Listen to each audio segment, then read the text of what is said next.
What's going on? Welcome back to the channel. Today I want to do a little bit of a different video.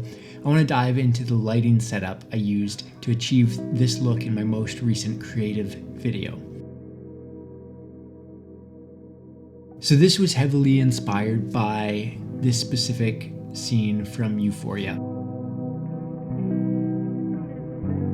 Obviously, I was working with pretty much nothing for a budget, and I wanted to just kind of make use of the lights that I already have in my arsenal to try to achieve a very similar look. So what I want to do is I want to first start with talking about the camera placement and camera angle. So I decided to place the camera at a high angle, and the reasoning for that is because at this point in the video, my character, also known as me, is feeling a little bit discouraged and kind of not as motivated and a little bit more run down. And so what a high angle does is it makes your character look a little bit insignificant and look smaller and a little bit more almost fragile than they actually are. So you don't want to go overboard necessarily with this. Typically what you want to do is just place your camera slightly above your character or your talent's eye line, and that'll do the trick to subtly suggest these things to the viewer. Obviously there's certain scenarios where you want to exaggerate it and just hike up the camera and just do extremely high angle shots, but you shouldn't do that in every single scenario. You got to be tasteful with these things. And I also wanted to do a medium to medium tight shot just to focus, one, mainly on the character, and two, prevent the audience from seeing how boring and basic my setting was. So I just shot this all in my bedroom, and it is far from decorated. It's very bare, very boring. So I wanted the attention to mainly be on the character rather than the surrounding room. And the next thing that I did was I ensured that the color temperature was set to 5600 Kelvin, just to ensure that the windows behind me were nice and warm and it actually felt like daytime, which I wanted the shot to feel like. So moving on to light number one. This was the most unconventional light source that I used for the entire shot. What I decided to do was, for the practical, I wanted to use a very small source, and I didn't really have anything that fit the bill. So I decided to just grab a little bedside table lamp, strap it onto a C-stand, and just kind of blast it right in my face. I did have it on a cheap Amazon dimmer, just allowing me to have slightly more control over the intensity of the light. But this provided a very warm light source and created a nice eye light as well. And in the inspo, it does look like the light source is coming from a practical lamp. It might not be the case where they actually used a lamp, but they just made it seem like it was coming from a bedside table lamp or something of that sort. So I decided, let's just use what I got, and I just used a bedside table lamp. It did the trick. It wasn't perfect, but I think it helped to achieve the look that I was trying to go for. Moving on, I basically just boomed out an Amarin 300C and set it to a very warm color temperature and just right over top of my head, just to create a nice hair light and separate myself from the background. I should mention that when I do a hair light, I typically like to make it seem like it's motivated from a light source that's in the scene. So there were two practical lights in the background that I basically decided I'm going to set my hair light to the same color temperature as the practicals in the background, just to make it seem like this light was coming from those sources, when in fact obviously it wasn't, and that wasn't realistic because those practicals in the background were significantly too dim to actually cast that much light. But it makes your image look a little bit more appealing. So moving on, we have this giant softbox, and this was acting as a fill light for the shadow side of my face. This is by far my favorite light at the moment. It's the Intellytech Light Cloth 3, and it just has so much versatility to it. I can basically hoist it way up overhead or I can choose to use it in interviews.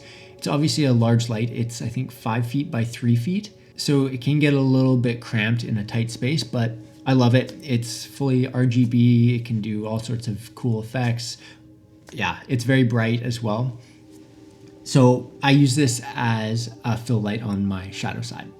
It worked great, and it just was set to a very cool color temperature just to cast a nice color contrast on my face. I had the warmth from my key light on the bright side of my face, and then I had the cool blue tones on the shadow side of my face. And I just wanted to make it very subtle, but still provide enough detail in the shadows to not be absolutely crushed.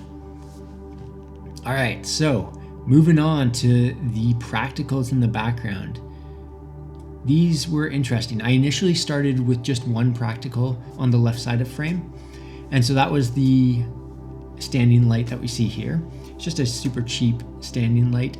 And so what I realized first is that it wasn't casting enough light onto the curtains. So I just attached a little Aputure MC light, as you can see, just on the stand of the light, just to cast a little bit of the same color temperature, a little bit more light onto the curtains, just to make it seem like the practical was brighter than it actually was.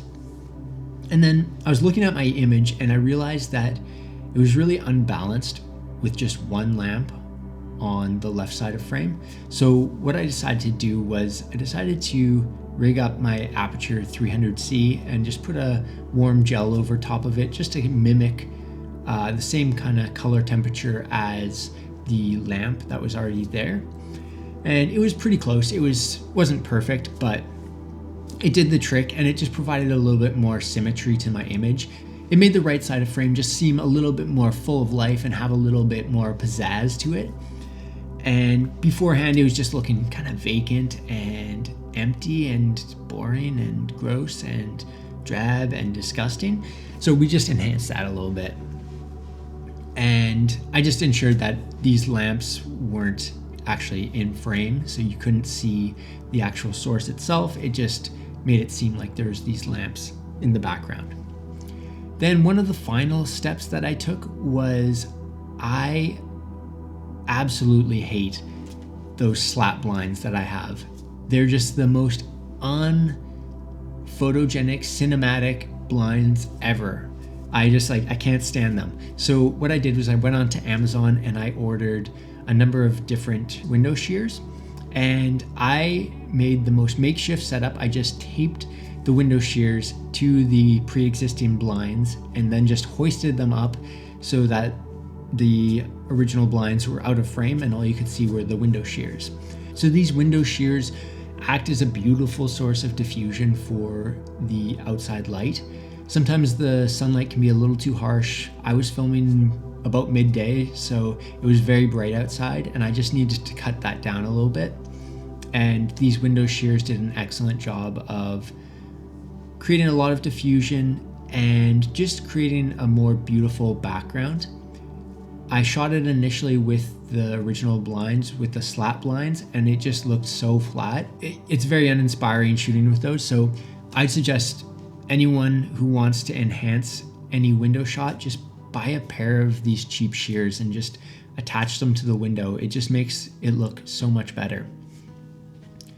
And finally, I had to hoist up all the blinds, so I have a ton of window here, and I really needed to cut some of the light on the shadow side. I found it was just a little too bright. So I didn't have a huge negative fill that I could attach to the windows or anything like that. So I just used what I had. I had a dark sheet and some tape. So I just taped the dark sheet up on the window and it did the trick. It cut the light down. Obviously not perfect, but overall, I think it turned out pretty well. Let me know your thoughts. I'd really like to try out some other different lighting techniques. If you have some inspo that you want me to try out, feel free to leave it in the comments. But that's all for the video. Hopefully you enjoyed it. Hopefully you learned something along the way, and I'll see you in the next one.